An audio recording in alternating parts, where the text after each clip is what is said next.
राम राम, जय हिंद।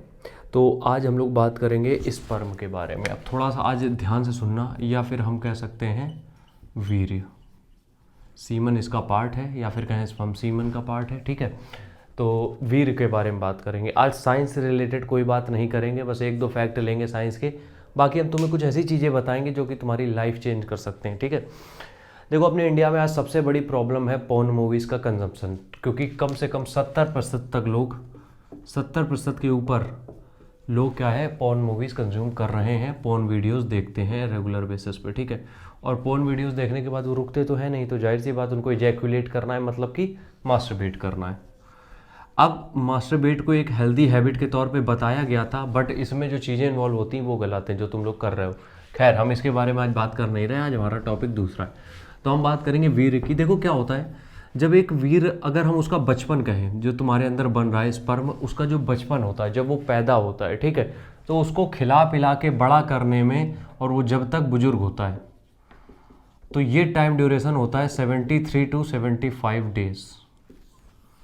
क्या होता है? 73 टू 75 डेज। मतलब कि जो आपका एक स्पर्म है, उसको बचपन से जब वो बन रहा है और वो जब अपनी लास्ट स्टेज तक पहुंचता है, तो लगभग 75 दिन। लास्ट स्टेज का मतलब वो प्रॉपर डेवलप हो जाता है, तो लेता है 75 दिन लगभग, ठीक है। तो अब यहाँ पे साइंस कुछ नहीं कह रही है, हम उसके ऊपर नहीं जा रहे हैं, हम सीधे अपना ओपिनियन तुम्हें बता रहे हैं। हम तुमसे बस इतना चाह रहे हैं कि जब भी तुम ये जो मास्टरबेट है, इसको एक बार के लिए बस तुम ट्राई करके देखो। हम नहीं कह रहे हैं कि तुम मतलब ये कर पाओगे, लेकिन एटलीस्ट ट्राई करके देखो कि 75 दिनों के लिए सिर्फ एक आज ही से एक चैलेंज बनाओ, और 75 दिन को डे बाय डे बांट दो, और कोशिश करो कि इन 75 दिनों में एक भी दिन एजैकुलेट मत करो। मतलब ये मेरी बात को थोड़ा सा सीरियस वे में समझोगे, ज़्यादा समझ में आएगा कि 75 दिन के लिए अपने आप को इतना कंट्रोल करो, अपनी चीज़ों को इतना कंट्रोल करो कि 75 दिन तक तुम मास्टरबेट ना करो, और 75 दिन तक तुम नो इजैक्यूलेशन, मतलब कि स्पर्म जो वीर्य तुम्हारा है उसको बाहर मत निकालो 75 दिन तक। अब इन 75 दिनों में क्या बदलेगा हम तुम्हें बताते हैं, और ये यकीन मानो ये प्रैक्टिकल चीज़ें हैं जो तुम्हें ज्ञान दे देते हैं आके ना, कि साइंस ये कह रही, साइंस वो कह रही। हमने भी खूब साइंस पढ़ी है, साइंस जो भी कह रही हो प्रैक्टिकल चीज़ें समझो, ठीक है। सबसे पहला काम तुम्हारी लाइफ में क्या होगा? क्लैरिटी। तुम बहुत ज़्यादा उलझे हुए नहीं रहोगे किसी भी काम में। मतलब कि जिस काम में तुम्हें लगता था कि यार ये काम तो आसानी से हो सकता था, बट उसमें तुम बार बार फंस रहे हो, बार बार उलझ जा रहे हो, तो तुम उस चीज़ से बाहर निकलोगे। तुम्हें मतलब ये फील होगा कि हाँ यार, इस चीज़ से भी हम उभर सकते हैं, ठीक है। अब तुम अगर एक सेटल्ड पोजीशन पे हो तब कर रहे हो, थोड़ा बहुत चलता है, कोई दिक्कत नहीं। बट जब तुम अपने आप को बिल्ड कर रहे हो, तब तुम्हारे लिए बहुत ज़रूरी है। इसीलिए कहा जाता है कि 24 साल की उम्र तक ब्रह्मचर्य या 26 साल की उम्र तक ब्रह्मचर्य बहुत ज़रूरी होता है, ठीक है। तो सबसे पहला काम क्या है? क्लैरिटी।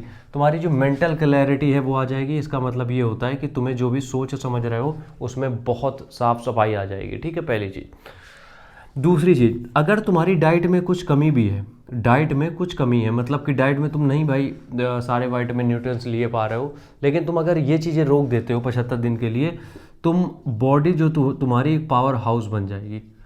और इस चीज़ को प्रैक्टिकल फील करना, क्योंकि हम इस तरीके की बातें कभी करते नहीं हैं, हम हमेशा साइंस फैक्ट इन सब चीज़ों के ऊपर बात करते।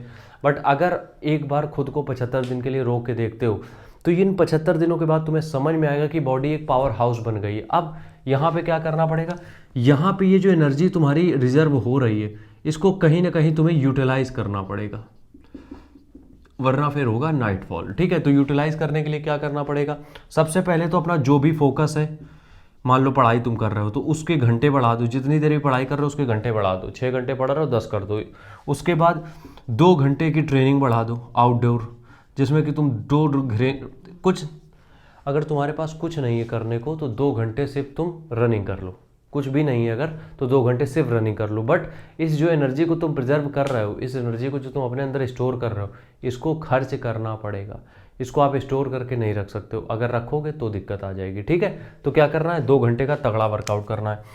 तीसरी चीज़ क्या आएगी आपकी बॉडी में? ये तुम्हें समझ में आएगा कि आपका जो चेहरा है वो एक ग्लो करने लगेगा विदाउट एनी मेकअप। और इस चीज़ को प्रैक्टिकल तुम देख सकते हो जब हम किसी भी ब्रह्मचारी को तुम देख लो, कहीं पे भी तुम गुरुकुल में देखोगे, या फिर तुम मतलब जो बच्चे देखते हो तुम, जो मतलब इसी राह पे जा रहे होते हैं, ब्रह्मचर्य की राह पे जा रहे होते हैं, ब्रह्मचर्य फॉलो करते हैं, तुम्हें यूट्यूब पे बहुत सारे लोग मिल जाएंगे, उनको कभी भी देखना, उनके चेहरे पे एक अलग चमक होती है। और वो चमक ऐसा नहीं है कि वो बहुत अच्छा न्यूट्रिशन ले रहे हैं या फिर बहुत अच्छा, नहीं, वो सिंपल एक मील खाते होंगे दिन के और ज़्यादा भी नहीं, ठीक है। लेकिन उनको तुम देखोगे कभी भी एकदम क्लियर स्किन रहेगी उनकी, और बहुत मतलब चेहरे पे एक लगेगा कि हाँ एक जगा हुआ चेहरा है। जबकि तुम लोग जो डेली कर रहे हो उनके चेहरे में देखो डलनेस आ चुकी है अभी से, मतलब कि वो मर चुके हैं।